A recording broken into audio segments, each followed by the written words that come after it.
Stop. Bye. Est-ce qu'en face de moi, j'ai des femmes qui ont compris leur identité, qui se définissent en tant que filles du Père, qui se voient, qui se définissent en tant qu'épouses du Christ, qui deviennent des femmes et des mères par le Saint-Esprit. Perdez pas le peps, hein? Aujourd'hui, nous parlons d'abondance. C'est par ce Père, par cette personne si grande, par ce Dieu si grand, qui a une vision très grande. Et il la veut, il l'a pensé aussi pour nous, ses enfants. Aujourd'hui, nous parlons de bien l'abondance. C'est un thème bien adapté pour bien commencer ce pôle qui prend vie dans cette église pour la première fois. Un thème pour donner faim, pour donner soif, pour donner faim de Dieu, pour voir vraiment plus de lui. On y va? La vie en abondance. Jean 5, 26, c'est parti. Comme le Père a la vie en lui-même, ainsi il a donné au Fils d'avoir la vie en lui-même. Et en Jean 10, 10, Jésus dit, « Moi, je suis venu pour que les gens aient la vie et pour que cette vie soit abondante, qu'elle soit dans l'abondance. » Amen. Qu'est-ce que ça veut dire si on résume les deux versets? Que Dieu, le Père, donne sa vie, son essence à son Fils, qu'il la possède en lui et lui-même la donne à ses enfants. Il nous donne son essence, il nous donne sa nature, sa vie Zoé, c'est comme ça que ça s'appelle, ok? Ce n'est pas la vie bios, il y a plusieurs termes dans le grec pour dire vie dans la Bible, mais là c'est la vie Zoé, c'est-à-dire la vie éternelle, c'est la vie qui appartient à l'essence de Dieu. Tu comprends? Tu comprends? Est-ce que tu saisis que Dieu a choisi de te donner son essence? Il a choisi par son salut de changer ta nature. Tu es une autre personne.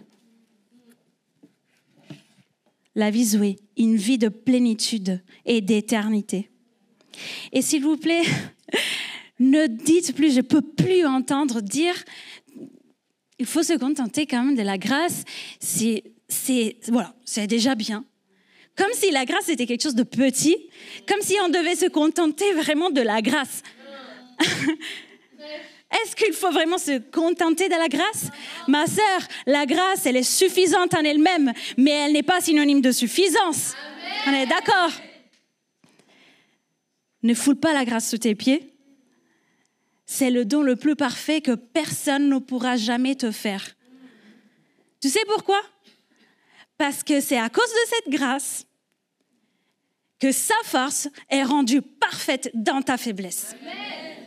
Amen. Oh, vous applaudissez que quand c'est Pasteur Manu? D'accord, très bien. Très bien, très bien. Éphésiens 1, 18, 19, il dit « Qui illumine les yeux de votre entendement, afin que vous sachiez quelle est l'espérance qui s'attache à son appel, quelle est la richesse de la gloire de son héritage qu'il est réservé aux saints. Et quelle est envers nous qui croyons l'infinie grandeur de sa puissance. » C'est Paul qui parle et il dit en fait, il prie pour que les croyants, pas les inconvertis, mais que les croyants comprennent, que les yeux des croyants comprennent l'entendement soit illuminé, un changement d'intelligence, ok? On parle de ça, pour qu'on puisse comprendre l'espérance de la vocation de Dieu. Et quelles sont les richesses de la gloire de l'héritage de Dieu? Est-ce que tu es héritière de Dieu? Amen. Ok, on est d'accord. Est-ce que tu sais la richesse de cet héritage? Voilà ce que Paul veut dire. Ce n'est pas parce que nous sommes croyantes, ce n'est pas parce que tu es sauvée, ce n'est pas parce que tu vas à l'église que tu es consciente de la réalité de Dieu, de la réalité de comment Dieu conçoit les choses, de comment Dieu veut que ta vie soit. Voilà, ce matin, s'il te plaît, sois renouvelé dans ton intelligence. Une femme qui a vraiment compris cela, c'était Ruth. Et je vous explique un petit peu le contexte. Donc voilà, il y a Orpa, il y a Ruth, ces 2 filles qui vivent à Moabites, qui tombent amoureuses de 2 garçons qui sont frères entre eux. Et eux, par contre, ils ne sont pas Moabites, mais ils vivent là-bas depuis des années. Ils ont émigré avec leur famille. Et voilà, ils se connaissent, ils se marient. Très bien, tout va bien, jusqu'au jour où Elimelech, le père de ces garçons, meurt. Et peu de temps après, l'un d'eux meurt, l'autre aussi meurt. Vraiment une tragédie sans précédent. 3 femmes, la mère de ces garçons et les 2 belles-filles restent veuves, toutes les 3. La belle-mère, Naomi, ne voit plus l'intérêt de rester à Moab. Et elle veut repartir dans son pays d'immigration et décide de rentrer du coup en Israël. C'est son propre pays de naissance. Et les 2 belles-filles sont sincèrement attachées à Naomi. Et elles veulent pas en fait la laisser partir et la laisser en fait, se séparer d'elle. Naomi dit « Retournez mes filles, pourquoi viendrez-vous avec moi? Ai-je encore dans mon sein des fils qui puissent devenir vos maris ?» Ça, c'était la culture de l'époque. En fait, si une femme mariée restait veuve et n'avait pas d'enfant, le frère de la personne qui était défunt pouvait la remarier pour donner une descendance à son frère qui était défunt. Vous avez compris? Mais Naomi n'avait pas d'autres enfants et elle dit, bon, je suis vieille, je ne peux pas non plus me mettre à chercher un homme pour que vous ayez un autre enfant de moi. Et même si je le faisais aujourd'hui, vous n'attendriez pas qu'il soit grand pour vous remarier. Voilà, c'est-à-dire, avec moi, vous n'avez pas d'espérance, vous n'avez pas de futur. Retournez de là où vous venez. Et elle dit encore, non, mes filles, car à cause de vous, je suis dans une grande affliction de ce que la main de l'Éternel s'est étendue contre moi. Naomi s'en prend à Dieu là. Naomi est là dans la détresse la plus totale et s'en prend à Dieu pour décharger toute la souffrance. Et combien de personnes, combien de fois nous aussi, on s'en est pris à Dieu. Mais comment ça se fait, Dieu? T'es le Dieu bon, juste, qui a des projets de bonheur, de paix. Pourquoi tu permets ça? Pourquoi tu permets les tragédies? Pourquoi tu permets cette situation dans ma vie? Mais je veux te dire, ma sœur, ne t'en prends pas à Dieu. Tu as besoin de Dieu. Ne t'en prends pas à Dieu. Ne te mets pas contre Dieu. Tu as besoin de Dieu. Tu as besoin de Dieu pour traverser cette souffrance. Ça serait l'erreur la plus bête de se mettre contre la personne qui voit déjà très, très, très loin, qui sait déjà à l'avance ce qui va se passer, si juste tu lui faisais confiance. Et ce n'est pas quand tout va bien, mais quand tout va mal, même très, très mal, que Ruth se révèle pour celle qu'elle est, en fait. Ce n'est pas parce que tu es en train de vivre quelque chose de grave, quelque chose de moche, quelque chose qui t'abat chaque jour, tous les jours, et qui est lourd à soutenir, que tu te dis, pour l'instant, moi, je veux juste survivre et ça ira très bien. Non, c'est pendant les moments de souffrance, quand tout va mal, que Ruth trouve un autre but. Une autre raison de vivre. Il n'y a rien que je puisse essayer de gérer, il n'y a plus rien qui me donne une lueur d'espoir. J'abandonne. Ruth, elle aurait pu faire ça. Mais au lieu d'abandonner, elle s'est abandonnée. Face à l'impossibilité, amen. Face à l'impossibilité, l'abandon est la solution. Face à l'impossibilité, l'abandon est la solution. Tu peux le répéter? Face à l'impossibilité, l'abandon est la solution. Yes. Face à la mort. Face à la mort même des personnes qui les avaient amenées à la foi, parce que c'est grâce à ces 2 maris qu'elles ont été en contact avec ce Dieu d'Israël, le Dieu, le vrai, le seul. Mais même à la mort de ceux qui les ont amenés à Dieu, ils auraient pu dire, quand même, c'est leur Dieu quand même.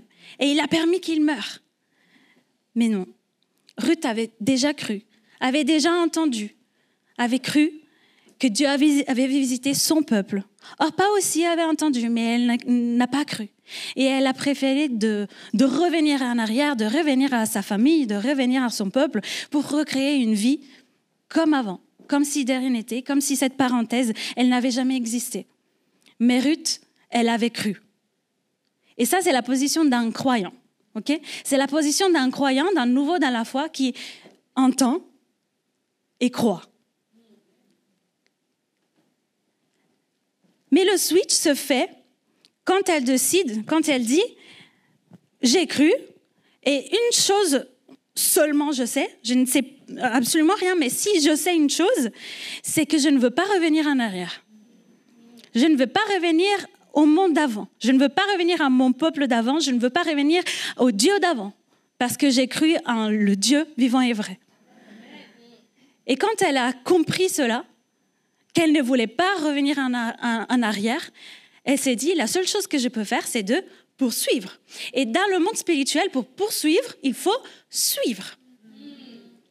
OK? Elle a suivi Naomi. Elle lui a fait complètement confiance. Et elle a dit, je ne suis pas de celles qui reviennent en arrière. Est-ce que tu peux le dire avec moi? Nous ne sommes pas de celles qui reviennent en arrière pour leur perdition. Nous ne sommes pas de celles qui reviennent en arrière. Amen. Voilà, c'est là qui se produit le switch, le swift.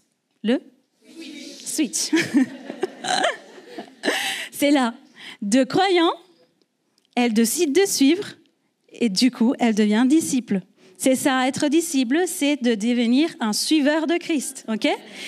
Alors, il y a des personnes qui connaissent Jésus, sont sauvées, ont demandé pardon de leurs péchés et restent dans cette condition juste de croyants toute leur vie, ok? Et ne deviennent jamais des disciples. Pourquoi? Parce que, bien sûr, je suis croyante, je vais à l'église, j'aime beaucoup, j'aime bien entendre la parole de Dieu, ça me fait du bien, je reçois, j'ai besoin de recevoir de la part de Dieu. Très bien. Fini. Il n'y a rien de regrettable en ça. Hein? Tu as déjà la vie éternelle. Hein? C'est bon. Hein? Mais ça finit de façon très pauvre. Ça finit là, en fait. Tu n'as pas compris que Dieu a une vie d'abondance pour toi. Pas seulement la vie, mais que cette vie soit abondante en toi. Tu comprends? Sinon, il y aurait juste... Et moi, je suis venue pour vous donner la vie. Point. Mais Jésus dit, moi, je suis venu pour vous donner la vie et que la vie soit abondante, en abondance. Amen. Bien sûr, tu peux rester là où tu es. Tu peux rester là où tu es. Tu peux rester dans ton confort et te dire, c'est déjà bien ce que je fais. J'ai pas besoin forcément d'aller prêcher à mes voisins, leur témoigner de ma vie spirituelle. Quand même, le spirituel, c'est quelque chose de très personnel. Ça me va comme ça. Tu peux rester là où tu es. Mais si tu n'apprends pas la confiance et l'abandon, si tu n'apprends pas à suivre, tu ne goûteras jamais à la vie abondante que Dieu a conçue pour toi. Tu ne rentreras jamais, en fait, dans ses vrais plans pour toi. L'histoire de Ruth commence par une famine, ok? On est d'accord? Dans une famine, une période difficile, dans une famine, et elle termine par une moisson, par contre. L'histoire de Ruth commence par une tragédie. Rien de plus définitif que la mort. Mais elle se termine avec un happy ending, avec une victoire. On le verra ensemble. Ma sœur, si tu es dans le deuil, ne reste pas dans le deuil. Comprends-moi. Si tu es dans la maladie, ne reste pas dans la maladie. Si tu es dans le divorce, ne reste pas dans le divorce. Parce que la maladie n'est pas la fin de ton histoire. Le divorce n'est pas la fin de ton histoire. Et le deuil n'est pas la fin de ton histoire. Ouais, tu peux sortir de là si tu t'abandonnes. C'est ça la clé. Le choix de l'abandon. Et c'est mon premier point. C'est ce que Ruth a décidé de faire. Ruth choisit de ne pas choisir. Elle a dit, elle n'a pas choisi où aller. Là où tu iras, j'irai. Elle n'a pas choisi le peuple. Là, ton peuple sera mon peuple. Là où tu mourras, je mourrai. Ton Dieu sera mon Dieu.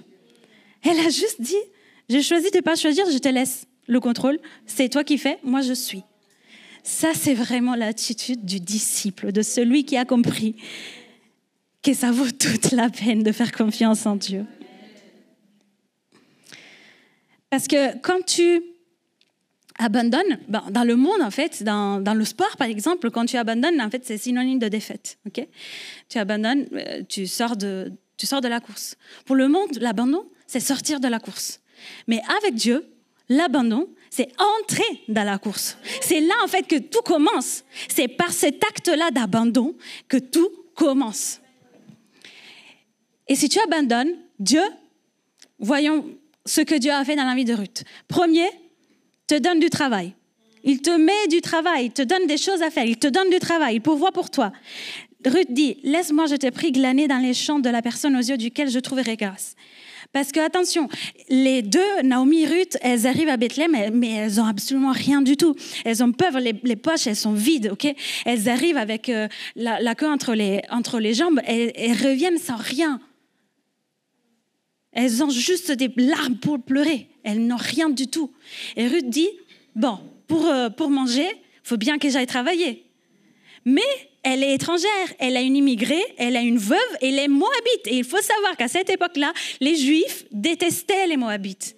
En général, les Juifs, les Israélites détestent les Moabites. Ils ne peuvent pas les voir, ok?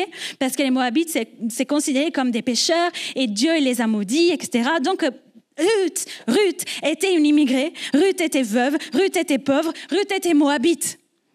Et elle aurait pu avoir des maltraitances, elle aurait pu avoir des injures, subir un peu tout cela, ne pas être acceptée, elle pouvait ne pas trouver du travail. Mais elle alla glaner dans un champ, derrière les moissonneurs, et il se trouva par hasard que la pièce de terre appartenait à Boaz, qu'il était de la famille d'Elimelech. Elle se trouve au bon endroit. Ça, c'est une autre chose que Dieu fait. Dieu te met à la bonne place. Dieu te met à la bonne place. Dieu te met dans son champ, dans le champ de Dieu. Pourquoi Dieu? Parce que Boaz, en fait, dans le livre de Ruth, il symbolise Jésus. Et parenthèse, le livre de Ruth, c'est magnifique. Il est plein de détails. Rien n'est laissé au hasard.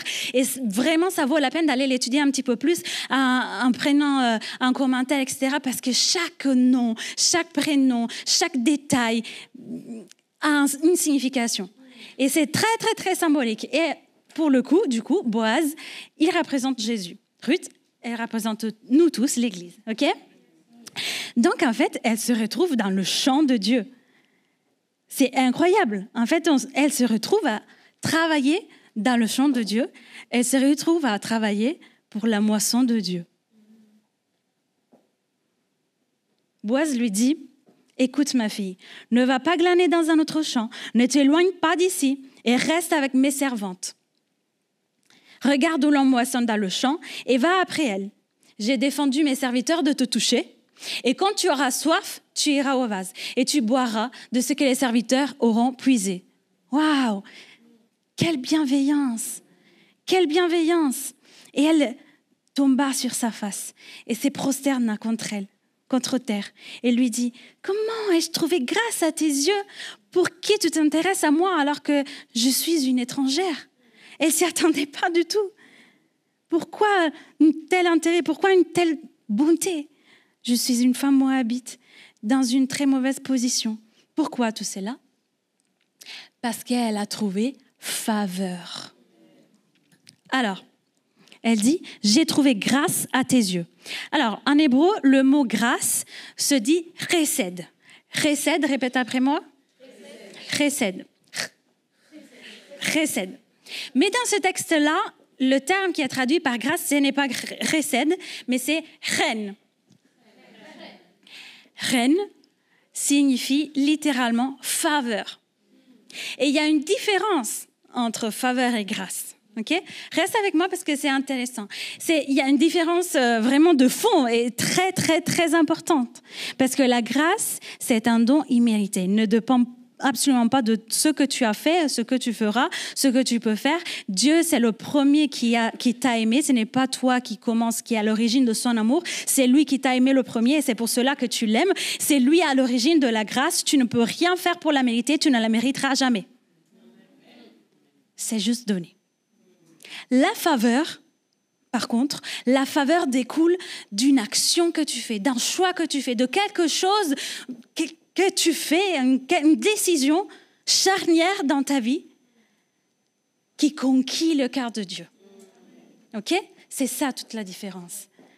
Parce que, regardez, Boaz lui répondit, « Omar a porté tout ce que tu as fait pour ta belle-mère depuis la mort de ton mari et comment tu as quitté ton père et ta mère et le pays de ta naissance pour aller vers un peuple que tu ne connaissais pas auparavant. » C'est ça, en fait.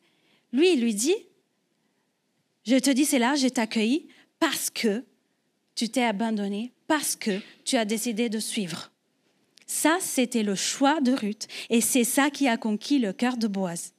OK? La faveur. Donc, tu sais maintenant que tu peux conquérir plus. Tu as la grâce en toi. Elle t'est reçue. Tu l'as reçue. Elle t'est donnée.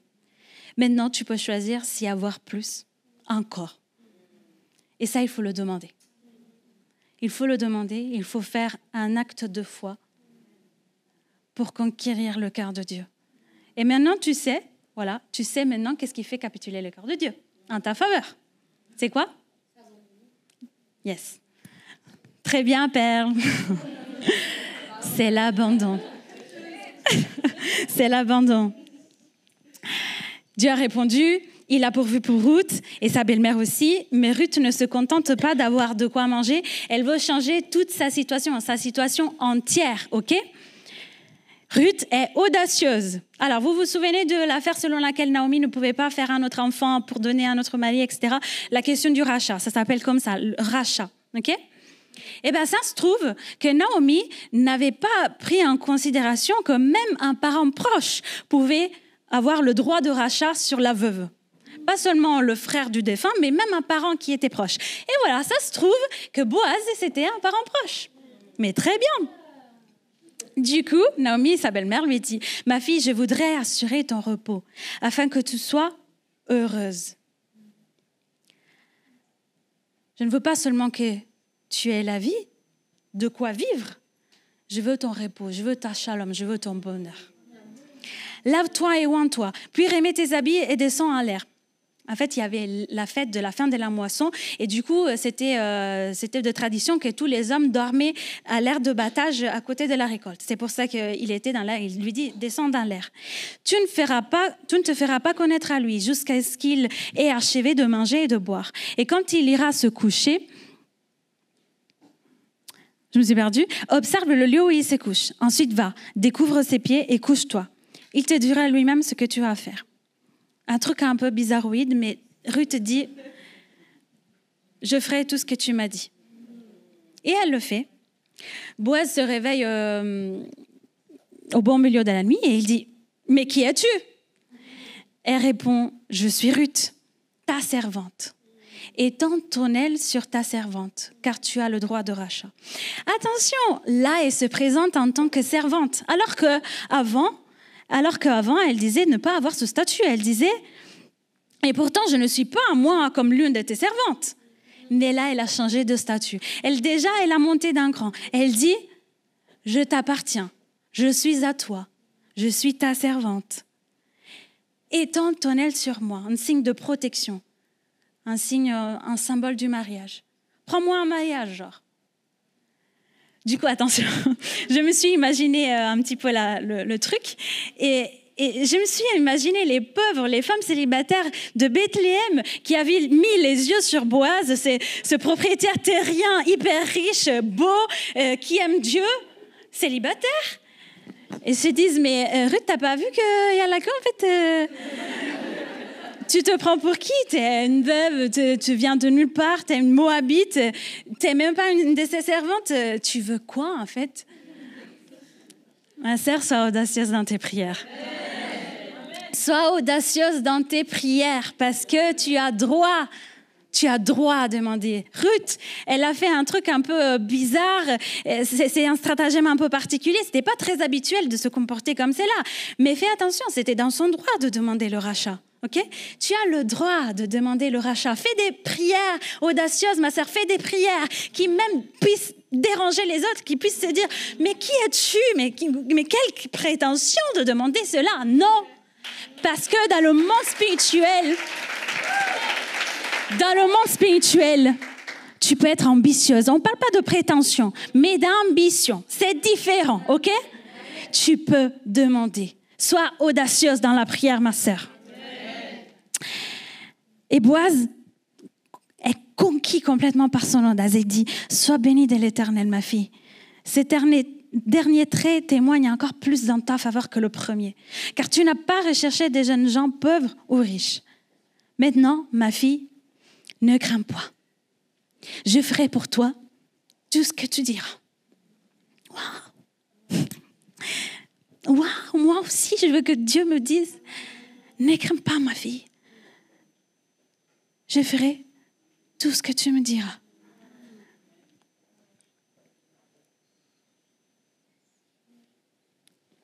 Conquis, complètement. Moi aussi, je veux atteindre le cœur de Dieu. Moi aussi, je veux conquérir son cœur. Moi aussi, je veux lui plaire de cette façon. Ne crains pas, ma fille. Quoi dire de plus? Naomi, du coup, dit à Ruth, attends, ne fais plus rien. Attends juste que Boaz s'occupe de tout. Parce qu'elle savait pour sûr que Boaz allait s'occuper de tout maintenant. Parce qu'en effet, Boaz, il était un parent proche, mais il n'était pas le parent le plus proche. Donc, il y avait une autre personne qui éventuellement pouvait demander le rachat pour Ruth. Et à ce niveau-là, Ruth, elle n'aurait plus rien pu dire, en fait. Elle aurait dû juste accepter. Parce que c'était comme ça. Mais ma sœur, ne t'inquiète pas, parce que quand tu t'abandonnes dans les mains de Dieu, c'est lui qui plaide ta cause, c'est lui qui s'occupe de ton cas, c'est lui qui prend soin de toi, c'est lui qui te justifie, c'est lui qui te met à une place dans laquelle personne ne pourra t'enlever, c'est lui qui ouvre les portes que personne ne peut fermer. Amen. Du coup, voilà, Boaz demande Ruth en mariage. Ruth devient épouse. Et regarde, en fait, au début de cette histoire, Ruth arrive à Bethléem, elle n'avait rien. Elle a commencé à travailler par la grâce de Dieu, elle a commencé à travailler. Et pendant une journée seulement, elle a tellement travaillé qu'elle a récolté une mesure d'orge. C'est-à-dire, c'est en fait la mesure qui est suffisante pour manger pendant une semaine. En un seul jour, elle a récolté pour manger une semaine. Elle et Naomi. Plus tard, Là, dans ce récit, au moment où elle se met au pied de Boaz et lui dit « Couvre-moi de tes ailes », lui, il lui dit « Reste à mes pieds, repose-toi ». Juste en se reposant à ses pieds, elle reçoit 6 mesures d'orge. Ma sœur, toi, tu peux y arriver avec tes efforts, tu peux bien travailler, bien récolter pour toi, pour ta famille, mais si tu t'es mis au pied de Jésus, il va multiplier le résultat de tes efforts. Il va multiplier la récolte de tes efforts. Mais à la toute fin de cette histoire, Ruth n'a pas récolté une mesure d'orge, n'a pas récolté 6 mesures d'orge. Elle a carrément obtenu le propriétaire du champ. Elle est devenue elle-même propriétaire du champ. Elle n'en manquera plus jamais. Plus jamais. Quelle grâce. Une misérable, rien de plus. Rien de plus bas qu'une veuve dans la société à cette époque. Étrangère, sans plus rien. Elle l'a cru. Elle l'a suivi. Elle a travaillé. Et elle a demandé audacieusement. Veux-tu ce type de vie? Amen. Une vie pleine. Une vie de plénitude, une vie de victoire, de gloire en gloire. Une vie dans laquelle tu vis le pardon pour de vrai. Dans laquelle tu vis la restauration complète. Dans laquelle tu comprends que tu es faite pour plus. Que tu n'es pas limitée à juste ce que tu as connu pour l'instant ici. Tu es beaucoup plus et Dieu a des projets pour toi. Tu ne les vois absolument pas. Mais Dieu, il les veut pour toi. Est-ce que tu lui fais confiance? Est-ce que la femme qui a compris que faire confiance en Dieu, ça vaut toujours le coup? Est-ce que la femme qui a compris que s'abandonner, c'est la bonne décision? Est-ce que la femme qui veut ce type de vie peut se mettre debout?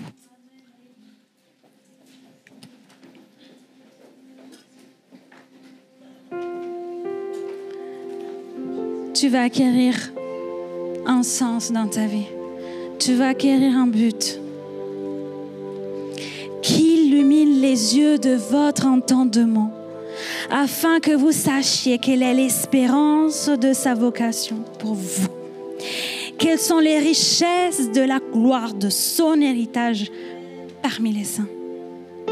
Et quelle est envers nous qui croyons l'infinie grandeur de sa puissance. Que ton intelligence soit renouvelée, ma sœur. Que ton intelligence soit renouvelée, ma sœur. Que tu puisses ouvrir tes yeux à la réalité de Jésus. Que tu puisses ouvrir les yeux à la réalité de Dieu. Que tu puisses rentrer dans ce royaume. Et que tu puisses commencer à voir quelle est la vie de ce royaume. Que tu puisses commencer à vivre dans ce royaume. Non plus une vie finie, une vie qui se vit juste jour après jour parce qu'il faut la vivre comme ça en le subissant. Non, tu as droit à plus, tu as droit à plus. Tu es une fille de roi et tu vis dans son royaume si seulement tu le crois, si seulement tu le comprends. Que les yeux de ton cœur soient illuminés.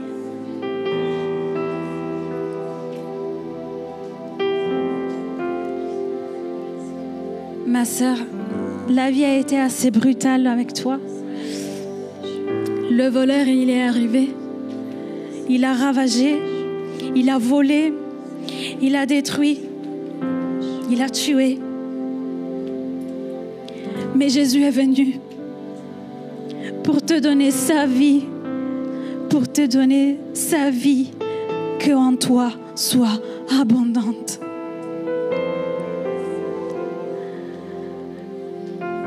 Tu n'as vraiment plus rien à pouvoir gérer. Tu n'as pas de solution à trouver. La seule chose que tu peux faire, c'est de répondre « Je m'abandonne ». Est-ce que cette